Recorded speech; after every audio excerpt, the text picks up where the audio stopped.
аввало саломи худро арз мекунам ба ҳар яку як шумо бародарону хоҳарони муҳоҷире ки дар муҳоҷират қарор доред.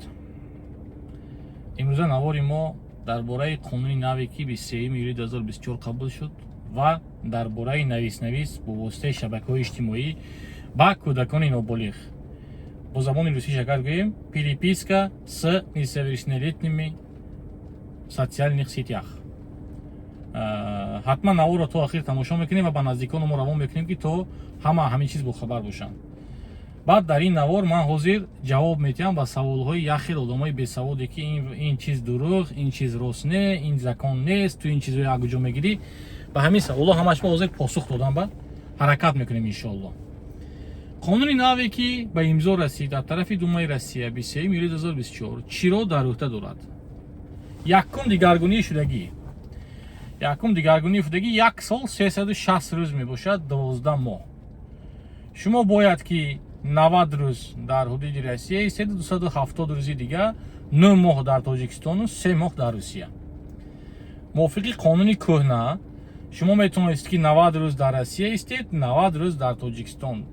Не ки ин дар он ҳолате ки агар шумо ҳуҷҷат накунед, мақсад шумо мигратсиони картатон кати частник гуфта медоред, шумо бояд ки баъди даромадан 9 моҳ дар Тоҷикистону 3 моҳ дар Россия истеда кунед. мувофиқи қонуни нав. вақте ки шумо работа гуфта медоред, шумо патент мекунед, шумо бо ҳамохи 1 солу 2 солу гаштан метавонед. мувофиқи ҳамон ҳуҷҷатҳои худатон кардагӣ. акнун ман якта чиза мегӯям. одамое ки бесаводе ҳаститон ку, ман омада рафтосиям ҳеҷ чи нафудост, мана ягон кор накардост, мана ягон чи нафудост.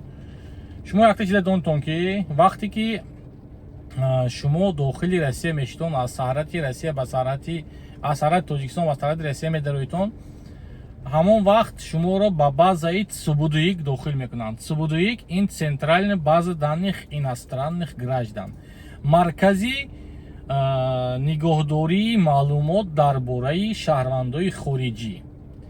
вақте ки ҳозир ҳамин қонуни нав ба кор медарояд, барои як қонуни нав ба кор даромаданаш аккамаш 6 моҳ вақт лозим. имрӯз Думаи Россия қонунро қабул кард, қонун ҳаст.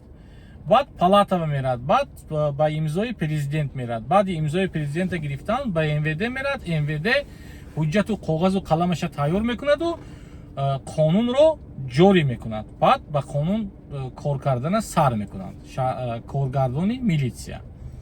яхе одамое ки арӯсотон дар ФМС кор мекунану дигару дигар чизо, ин хел қонунон нест, ин қонуно аз куҷо мегирӣ, чо мекунӣ, чӣ ба дурӯғ мегӯӣ, валлоҳ ин дурӯғ. вақте ки номи Аллоҳро ба даҳан мегирӣ, аввал ту бояд ки ба гапи гуфтагии худат ҷавоб дода тонӣ.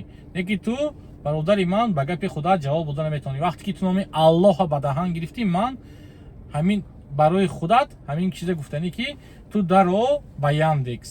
ҳамунҷо ба Яндекса ба забони русӣ савол те ки 23 июля 2024 года какой закон приняла Государственная Дума Российской Федерации о высылке иностранных граждан. баъд ту ба ҳамин чиза ҳамаша маълумоташа ҳамунҷо бурора метиҳад, мехонӣ, шинос мешӣ, бовар мекунӣ. агар хонда тонӣ, хонда тонӣ, барои ки толи навистан наметонӣ, хонда метонӣ, наметонӣ, худованда худаш медонад. дуюм масъала дар бораи қонуни нав. вақте ки шуморо ба рӯйхати сиёҳ МВД дохил мекунад, ҳуҷҷати ронандагии шумо бекор мешавад. кортаи банкии шумо 30 000 ба мефурод. мақсад ки шумо кортаи бонка доред, 30 000 рубл дар як моҳ расход карда метавонед дар ҳамон карта. тамом. ин якум масъалаш. дуюмаш, ҳозир дар ҳудуди Российской Федератсия, дар ҳудуди Россия шумо ҳуҷҷатҳои ронандагии Тоҷикистон кати, агар шумо шаҳрванди Тоҷикистон бошед, мошини худатон ҳай карда гаштан ба ҳаққатон ҳаст для личных целей, ба корҳои шахсии худатон. Не ки шумо даставка кор карда наметавонед, мошини давлата ҳай карда наметавонед, такси ҳай карда наметавонед, коммерческий транспорта ҳай карда наметавонед. коммерческий транспорт ин мошини ҳамин боркаш ҳай карда наметавонед. Не ки мошини майда бошад, бо ронандагии тоҷикӣ метавонед ки ба корҳои худатон ҳай карда гардид. Не ки шумо вақте ки ба рӯйхати сиёҳ меғалтед, шуморо вақте ки полис дар раҳ медорад, праватонро мегирад, базава мезанад ки праваи шумо переостановлена. то есть яъне ки дар вақти муайян манъ карда шудагӣ мошин ҳайкунии шумо мебарад ба отделени полису 48 соат ман мекунаду баъди 48 соат шуморо аз ҳудуди Россия берун месозад. Сеюм масъала, ҳозир суд нест. суда абайн бурдан худи МВД қонунро қабул мекунад.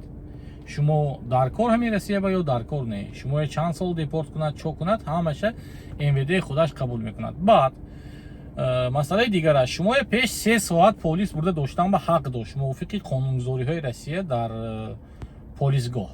ҳозир ҳамин 3 соат 48 соат шуд. шумо метавонад ки 48 соат ҳуҷҷатотон бошадам, 48 соат ҳамонҷо 2 сутка маҳкам кунанду баъд сартия. ин чиз ба полис ҳақ дорад. масъалаи режим 190 на 180 ҳозир ҳамон 90 на 270 шуд. яъне ки 270 рӯз дар Тоҷикистон бояд истеду, 90 рӯз дар Россия. дар он ҳолате ки агар режими мигратсиони картаи шумо част мебошад. мақсади масъалаи чӣ? масъалаи навис дар шабакаҳои иҷтимоӣ.